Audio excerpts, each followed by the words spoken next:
What up, everybody? Welcome to my recap and reaction to WWE's Evolution, the second Evolution event that is an all women's pay-per-view or premium live event, whatever you want to call it.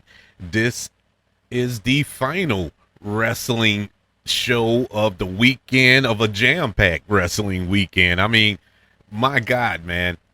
I don't think WrestleMania weekend had this much wrestling. I mean, you had Great American Bash, you had AEW's All In, you had Saturday Night Main Event, and we cap it off with Evolution. And that's not counting SmackDown on Friday. You know, it was just a lot of wrestling this weekend, and I'm not complaining. I'm just saying it was a lot. It was a lot going on. But I was super excited out of everything that took place this weekend in the world of professional wrestling. Evolution, I was so excited for the simple fact I am a huge women's wrestling fan. I became a big fan of this genre of professional wrestling. I guess you could say back in NXT, the Bailey Sasha Banks, or what we know her as today, Mercedes Moné. That match at TakeOver is probably the greatest women's match of all time. And from that moment on, it was off and running for me with women's wrestling, even though I didn't mind it beforehand, with the Litas and the Trish Stratus, who we saw tonight, and so on in China, and so on and so forth. I didn't mind all that. I actually enjoyed them as well. But for this to blow up to the point where I would rather watch women's wrestling before I watch the men's wrestling, and that's where I'm at right now mentally in professional wrestling. I'd rather watch the women because the women bring it. And not to say that some men don't, they do. I enjoy wrestling as a whole, but women just feel like every time they hit the ring, they have something to prove. And granted, in their minds, they feel they do. But to me personally, they don't have to prove anything to me because they have shown that they belong on the main stage. They have shown that they deserve their own pay-per-view. And to be honest with you, you can give them their own show. You have SmackDown, you have Raw. I think you could give women another show and just their own thing, and the world would be better for it. But that's wishful thinking. That's a pipe dream. So for now, we get what we get, and we get this Evolution pay-per-view. And I hope and pray, and I'm pretty sure I'm going to repeat it countless times throughout this reaction, but I hope and pray that this isn't the last one. I hope they make this a yearly thing. I was hoping that in 2018 with the first Evolution. I enjoyed that. Have a yearly event just centered around the women, and they deserve it. They really do. And judging by tonight's show, they really, really deserve it. This was, out of all of the events that took place over this weekend, and that includes AEW All In, Saturday Night Main Event, and all these other shows that happened, this was the best event of the weekend. Hands down. It's not even worth debating in my mind. This was the best. 7 matches on this card, which is unusual as of late for WWE PLE. But you had 7 matches on this card, and you can make the argument that all 7 were bangers. Every single one. There were some better than the others, but they all were good and within their own right. On this card, you had a triple threat match for the WWE Women's Intercontinental Championship with Becky Lynch defending against Bayley and Lyra Valkyria. You had the singles match for the NXT Women's Championship, JC Jane versus Jordan Grace. You had a fatal 4-way for the Women's WWE Tag Team Championships with Judgment Day, That's Raquel Rodriguez and Roxanne Perez defending their championships against Charlotte Flair and Alexa Bliss, along with Sol Ruka and Zoria and the Kabuki Warriors. You also had a singles match for the WWE Women's Championship. Tiffany Stratton defending her championship against the legend, the Hall of Famer, Trish Stratus. A no-holds-barred match between Jade Cargill and Naomi, with Bianca Belair as the special guest referee. And you had a battle royal for a championship match at Clash in Paris that takes place next month. And then the main event, a singles match for the Women's World Championship between Io Sky and Rhea Ripley, who has never beaten Io Sky. And they really hyped that up really big leading into this match. So all 7 matches had huge implications, championship matches all around. Let's jump right into it. There's a lot to go over in tonight's PLE, starting off with our triple threat match for the WWE Women's Intercontinental Championship. Bayley versus Laura Valkyria versus the champion Becky Lynch. This kicked off the show, and I knew automatically that this was going to set the tone for the rest of the night. Before the bell rung, before the intros of the performers, I just knew. Number one, I don't care what nobody says. Bayley is probably, if not one of the greatest women's wrestlers, period, in history, period. Hands down, she is phenomenal. And so I knew she was going to bring it. Becky Lynch, of course. Becky Lynch is just that pillar that's going to bring it and give it her all. And Laura Valkyria is an up-and-coming performer who I think in 5 years from now, we're going to be putting her up there with Bayley's and the Becky's as one of the best, because she is excellent in the ring. Her promo skills, it still needs some tweaking, but it has gotten better over the last few months here. And so these 3 women kicked off the show, and it was just as the doctor ordered. This was a phenomenal, tremendous triple threat main event. Well, it wasn't a main event, but it could have been. It could have easily been the main event of this show. It was phenomenal from start to finish. All 3 women brought their A game to this match. It's one of the best matches of the weekend. Of every single show that took place this weekend is one of the best. You can tell that these 3 women were hungry for a win here. They told a story between the ropes, stemming back to WrestleMania just a few months back, where Becky Lynch took out Bayley before WrestleMania and took her spot, and Becky and Laura went on to win the tag team championships, and they lost the championships, and Becky turned on Laura, and Bayley came back about 2 or 3 months after, attacked Becky. Then Becky won the Intercontinental Championship.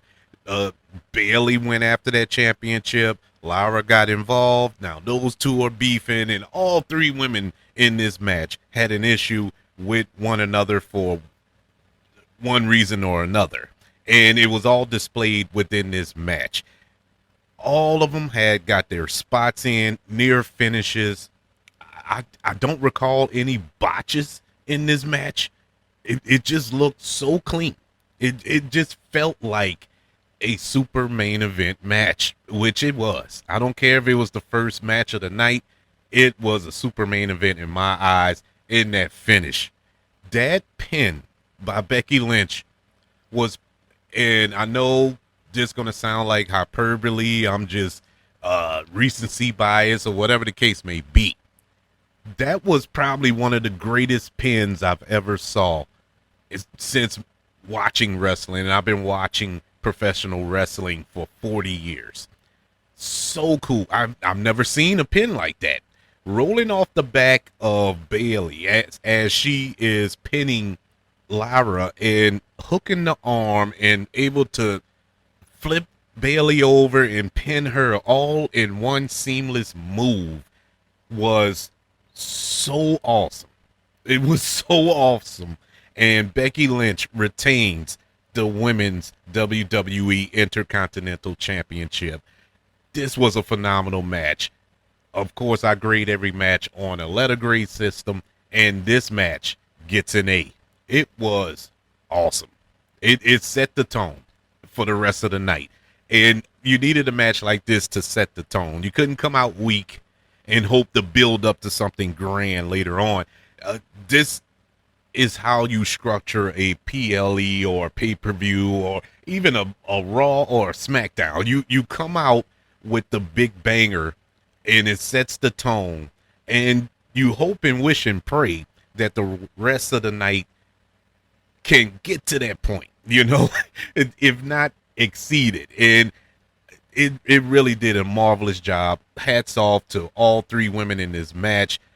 A banger of a triple threat match. And triple threat matches are hard to pull off. At least they're hard to please me, because it can get messy. When you get into these multi-men or multi-women matches, it gets messy. And we had one later on that was a little messy.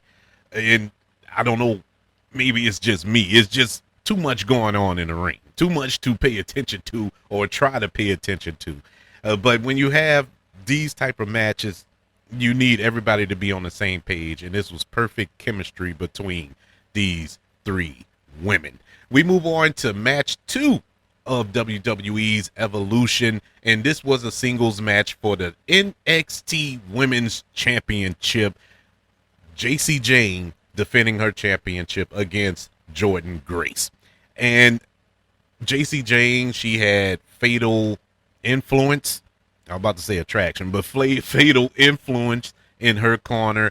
And Jordan Grace had Blake Monroe in her corner. And if you don't know who Blake Monroe is, that, of course, is Mariah May from AEW. But I know a lot of people don't watch NXT, for one reason or another. But NXT is good. It's decent. It's developmental.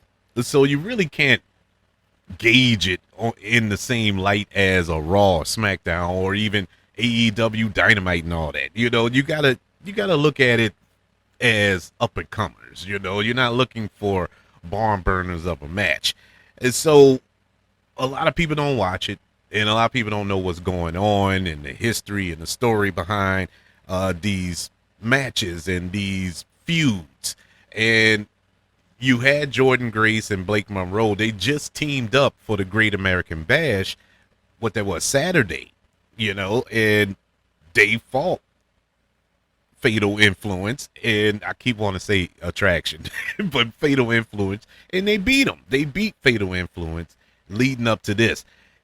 Now, if you don't know anything about Blake Monroe, aka Mariah May from AEW, well, Mariah May is her actual name. That's her real name. But if you don't know anything about her, in AEW, she was phenomenal. Her matches with Tony Storm are the stuff of legend. And I absolutely loved it. And I don't even watch AEW like that. But their Hollywood ending match from last year or beginning of this year, I can't remember when, was probably one of the best women's matches I've seen this year. I'll put it up there. I'll have to go through the annals of history to see, or at least for the last 7 months to see if there are any other women's matches that can mount up to that. But this match they had at AEW was phenomenal. And I was excited when she signed with WWE. A little surprised she went straight to NXT, but that's normally how it goes. They go to NXT first and then so on. But the point I'm trying to get at before all this rambling is that when she was in AEW, she was a heel, and she's a great heel. And they had her as a babyface in NXT. She's teaming with Jordan Grace and this, that, and the third. I knew she was going to turn heel. I knew exactly how this match was going to go before they started the match. And so it didn't shock me. It didn't surprise me. It was what it was. It was an NXT match. It's nothing that you would write home and tell mom about, but it was all right. It was a typical NXT match. And in the end, Blake Monroe turns heel and costs Jordan Grace the championship match. JC Jane retains. And now the question mark is Blake Monroe joining Fatal Influence? So I don't know. I don't think that's the right move. Now, I can see her leading that faction, but she's not the champion. And so we'll see how that goes. But as far as this match, it was fine. I give this NXT Women's Championship match a C plus. It was decent. It was slightly above average. The only thing of note was the heel turn by Blake Monroe that you probably saw coming from 30 miles away. And so we move on to the third match of this PLE, and it is a fatal four-way tag team match for the Women's Tag Team Championship.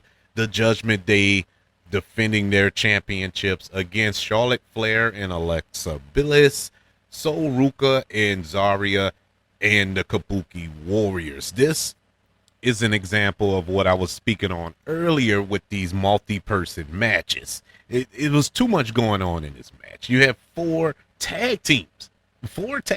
Now, granted, you only have two people in the ring at once, but it was still so much going on. And at one point, you didn't know who was the legal person, and because you could tag anybody in. It doesn't have to be your partner. You can tag anybody into the match, and it was just confusing. And now there were some nice spots in it. There was some interesting storytelling going on inside of this match. But overall, it was all right, but messy at the same time. Yeah, we got to see Sol Ruka snatch somebody's soul. I think it was Charlotte Flair she hit with the soul snatcher, which was cool. It was cool because it was out of nowhere. It came out of nowhere. She is going to be phenomenal when she gets to the main roster. I can't wait for that. We saw the progression of Charlotte Flair and Alexa Bliss.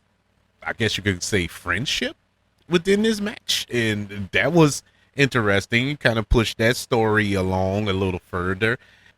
And dare I say that Charlotte Flair is likable? She's starting to be likable now with this pairing with Alexa Bliss. Very odd to hear the crowd cheer for Charlotte Flair. And is not odd from me because I like Charlotte Flair. I never understood the hatred for Charlotte Flair. Yes, does she win too much? Sure, she does. She does. But as of late, she hasn't. She really hasn't. Just think back for the past few years, and I know she was out for about a year with that knee injury, but prior to that, she didn't win that much. She didn't win too many championships. So I never understood the narrative since she's been back that, she always gets a championship opportunity. Well, she's Charlotte Flair.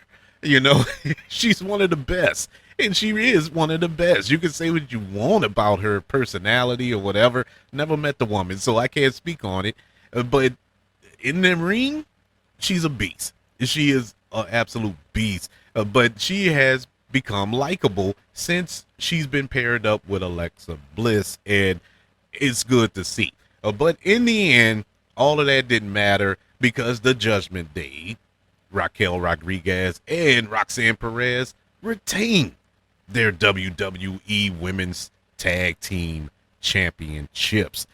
This match also gets a C plus. Decent. It was decent. I don't hate nothing so far, and I was starting to get nervous. I'm gonna be honest. I was starting to get nervous. I was sitting there, and once again, this is me as a women's wrestling fan. I was waiting for the ball to drop here. I was waiting for something to mess up. and in one match in particular that's coming up, but we'll get to that when we get to that. But I was starting to feel a little nervous because I was enjoying this too much. Too much. I was expecting to be entertained, but I wasn't expecting to be on the edge of my seat excited for this. I was in every match, even the matches that I felt are subpar. Well, not subpar, but par, just average. I was enjoying them. And so that leads us to our WWE Women's Championship match, where we have the Hall of Famer Trish Stratus challenging the champion Tiffany Stratton for that championship. And once again, I'm a big fan of both of these women. Trish Stratus grew up on her. She was on SmackDown the other night with that shirt, Your First Crush, and that was pretty accurate. She wasn't my first, but definitely was a crush. Was. Who am I kidding? Still is. But yeah, man, I was a big fan of hers back then, back during the Attitude Era and everything. And to see her in this match, and Tiffany Stratton, who is still developing, let's not kid ourselves, she isn't the Bailey. That's not fair. I shouldn't compare her to anybody there. She just isn't great yet. She has that championship belt, but I don't think she's a true, boom, boom, great champion. But she has taken out some champions since she has the belt. She's beaten Bailey, she's beaten Nia, she's beaten who else she's beaten? Oh, Charlotte Flair at WrestleMania. Yeah, she's beaten some top tier talent since she's been champion. And now she's going up against arguably one of the greats, one of the GOATs in Trish Stratus. Now, granted, it's been 20 years since Trish Stratus has been a champion. And so, does she still have it? Well, I'm here to announce she does. Trish Stratus hasn't missed a beat. Not to mention that she still looks the same. I don't know what water she's drinking. I don't know what she's doing. I know she's into yoga, but my God, Tiffany Stratton, not Tiffany Stratton, Trish Stratus, same initials, hasn't aged a day, and it still looks phenomenal in the ring. Still can do what she can do. Now, Trish Stratus doesn't have a move set, or has ever had a move set of a Io Sky or a you know what I'm saying? She wasn't a high flyer, ground and pound type wrestler, but she did what she did, and it was enjoyable for what she did. She still hasn't lost a step, and she really brought a good match out of Tiffany Stratton here. I really enjoyed this match. I was into this match. I thought this was going to be the match that I can kind of take a break, use the bathroom, go grab something to eat out the refrigerator while this is going on. But no, this was not the intermission portion of the show. This was a phenomenal match. Just going off of who the participants was. An old veteran who hasn't wrestled regularly over the past 25 years, and a young, inexperienced wrestler. Just for an example, and it's not a fair example, but if you just look at last night, where we saw Goldberg retire, and he's going up against Gunther. Now, Gunther isn't a young, inexperienced. Gunther is probably the best wrestler in all of professional wrestling. Let's be clear. But that match, as all right as it wasn't a barn burner by no stretch.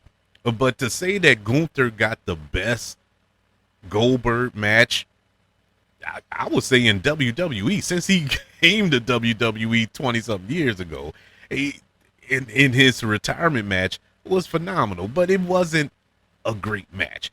This match was much better than that match. And this wasn't a retirement match, I don't think. I don't think Trish Stratus retired after this, even though after the match, it kind of looked like she did. But if it is, kudos, man. Hats off to her.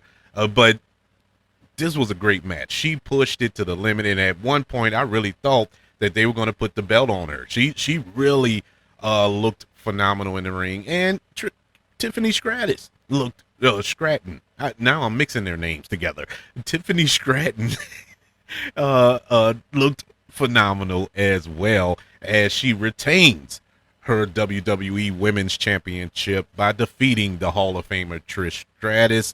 This match gets a B plus. Yeah, it was a good match. Really good match. Wasn't expecting it to be as good as it was, but it was just that good. I guess you can say I was stratified. Hey, I tried. Anyways, we move on to our fifth match of the night, and it is a no holds barred match between Jade Cargill and Naomi, with Bianca Belair as the referee. This, as we all know, all three women here, including the guest referee, has history. This stems back to Naomi attacking Jade Cargill, about a year ago, and putting her out of action for a while. Naomi teaming up with Bianca to continue being the women's tag team champions, and all the way up to Elimination Chamber when Jade Cargill returned, because nobody knew up to that point who attacked her, and she went straight after Naomi, and Naomi confessed that she was the one that attacked Jade, and Jade was upset with Bianca because she never reached out to her, or whatever the case may be. And so there's history between all three women here, and this was the blow off, and it needed to end. It just needed to end. I wasn't expected to end the way it did, but it needed to end. Let me start off by saying oh boy, I love Jade Cargill. I mean, how could you not? Look at her. Just look at her. How can you not love her? But her in-ring work is so painstaking to watch, man. I don't know why she hasn't progressed in the time that she's been in WWE. I never watched her in AEW, to be fair. I didn't watch AEW, still don't. Every now and then I'll watch a clip, but I don't religiously watch AEW. So I never watched her or any of her matches there. So I don't know if she's gotten better, or she's still the same, or God forbid she's even worse. But when it's hard to believe you've gotten worse or haven't progressed better with WWE, who has a performance center. If anybody needed to go straight to NXT, it was Jade Cargill. If anybody needed to work on her promo skills at the performance center and whatnot, it was Jade Cargill. But for some strange reason, they shot her to the moon, and here we are. Now, I get it. I'm not blind. I can see why they want to make her a star, because she is a star. Let's not get it twisted here. She's a star, but she hasn't progressed in the ring, man. It is hard to watch. It is hard to watch. And so we get to this match, and she's in there with Naomi, and they had a match. I forgot what PLE it was, but Naomi did the best she could to bring out something in Jade, and that was one of the better Jade Cargill matches, even though it wasn't all that good, but it was better than some, or most, I should say. Now we're in a no holds barred match, and my way of thinking, I said, okay, maybe we can get something out of this match, because we're not relegated to rules within the ropes. Now you can wander around. You can use furniture. You can use weapons. This isn't your conventional sanctioned match. And so maybe she can flourish here. So the match starts, and for the most part, I can say, okay, this was all right. This was decent. It wasn't horrible. This isn't her worst match. I don't want to say it was her best match so far, but it was close because this wasn't offensive to watch. And normally in her matches it's offensive to watch. I actually enjoyed watching this match. Now, is it because of Naomi or is it because Jade Cargill felt more comfortable in this match? I don't know, but we're all blessed with this match because it turned out pretty doggone good. I actually was enjoying it until the end. Did not like the finish. Did not like the spot at the end. It looked so choreographed and fake and phony. You know, the what's her move called? Her finishing move? The KO? No, that's Bianca. I forgot what's her move? It doesn't matter. But she did it off the top rope, and it was so phony because Naomi, they didn't execute it right. It to go through the table and whatnot. They didn't execute it right. Even though Naomi looked like she broke her nose on it or something, which we found out later. Spoilers, but it was just messy looking, and the fact that Bianca was there, but was Bianca there? I mean, she played no factor in this match. I thought her being included in the match was going to, include a interference or, siding with one or the other or what. I don't know. Bianca turning heel. This would have been a good spot for that, but nothing. She was just there. They could have had a normal referee there. An actual referee there, and you would have got the same match. It was no point of having her there other than to say that she was there, that she was a part of Evolution, I guess. I don't know. But at the end of the day, it was a decent match. It's probably the worst match on the card. But with that being said, it wasn't a bad match. And that's saying something. When your worst match wasn't bad on the card, you had an excellent PLE. Jade Cargill defeats Naomi in a no-holds-barred match. It gets a C. Yeah, it was all right. it was all right. But don't shed any tears for Naomi. We'll get to that in a moment. We move on to our sixth match of the night, and it was a battle royal. And in this battle royal, there was some stipulations here. It wasn't just a run-of-the-mill battle royal just to have the women involved in the match. There was actually a stipulation with stakes here because the winner of this battle royal will challenge for the world championship at Clash in Paris, which takes place at the end of August. And so there were stakes involved. That's what you need. That's what you need when you have battle royals rather than just having random battle royals like the Andre the Giant battle royal. What's the point of that? What's the point? Because that goes nowhere. That helps nobody. It's just there to say you was a part of the PLE, to be a part of WrestleMania or whatever the case may be. It makes no sense, and they do that in multiple tournaments and whatnot, just to say that they was a part of the show. But this had actual stakes. The participants in this match, you had Ivy Nile, Nia Jax, Nikki Bella, and Nikki Bella was in this match because it was by default, because they were supposed to have a match with Nikki Bella and her sister Brie Bella challenging for the tag team championships against Raquel Rodriguez and Liv Morgan. They had set that up, but Liv Morgan got hurt and she was out. So that changed the whole PLE because it was supposed to be built around that matchup, that tag team match. And, that injury happened, unfortunately, so they had to pivot.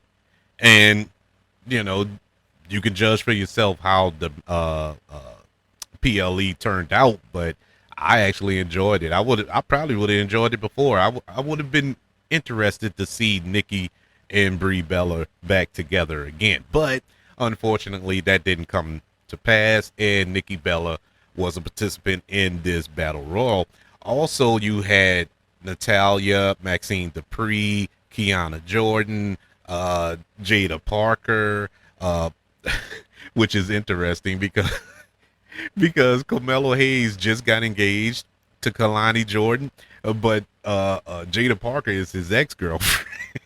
So that's a very interesting locker room, not to say the least. You also had Lola Vice, Izzy Dane, Tatum Paxley, Zelina Vega, Julia, Candice LeRae, B Fav, Meechin, Chelsea Green, Piper Niven, Abba Fire, Lash Legend, and Stephanie Vecchia. And this, once again, multi-person match, battle royals. A lot of too much going on. Too much going on. The Royal Rumble is one thing. See, the Royal Rumble is a slow rollout. Every 3 minutes, you get a different participant and whatnot. In a battle royal, everybody's in the ring, and that's at the start of the bell. Everybody's in the ring, and it's over the top rope elimination. That's that's too messy. It's too much because there's too much going on. Can't pay attention. There are eliminations happening that you don't notice or you don't see. Like, oh, how did she get eliminated? Oh, who threw her out? Or it's just so much going on. And it wasn't until it got thinner where it got interesting. When we get to the final four, it got really interesting, and especially when we got to the final two between Stephanie Vecchia and Lash Legend, it got super interesting because I was excited, over the moon happy for Lash Legend. She is a phenomenal woman, phenomenal in NXT, a powerhouse. Everybody gushes over Jordan Grace and her power, rightfully so. Nia Jax and her power, rightfully so. Jade Cargill, rightfully so. Powerful women, strong women, beautiful women. Lash Legend is just as powerful, if not as powerful as all of them. She is phenomenal. If you haven't seen it, go look it up. Lash Legend power slammed Otis on NXT one time. Otis, picked him up and slammed him like he was nothing. There's no way. I couldn't pick him up. There's no way. That woman scares me. But it was good to see her get some shine here, get some recognition. But unfortunately, it was all for naught because she was eliminated last by Stephanie Vecchia. Stephanie Vecchia will go on to clash in Paris to take on whoever the women's champion is at that time. This is cool. As messy as it was cool because you got storylines that were playing out throughout the match. Whenever they did have time to focus on those little storylines, it was fun. It was a fun little match. Excited for Stephanie Vecchia.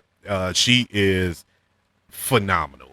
She is phenomenal. And to say that she, that English isn't her first language, she really is improving with her promo.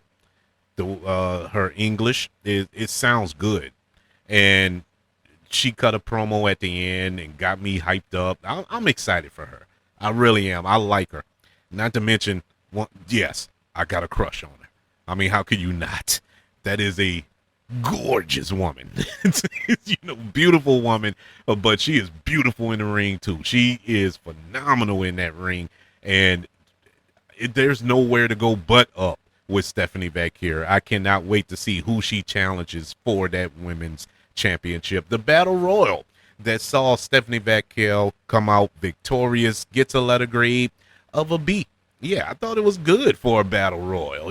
Normally I'm not into these because, like I said before, I'm disgusted at times with battle royals, but this was really good. This was entertaining at the very least.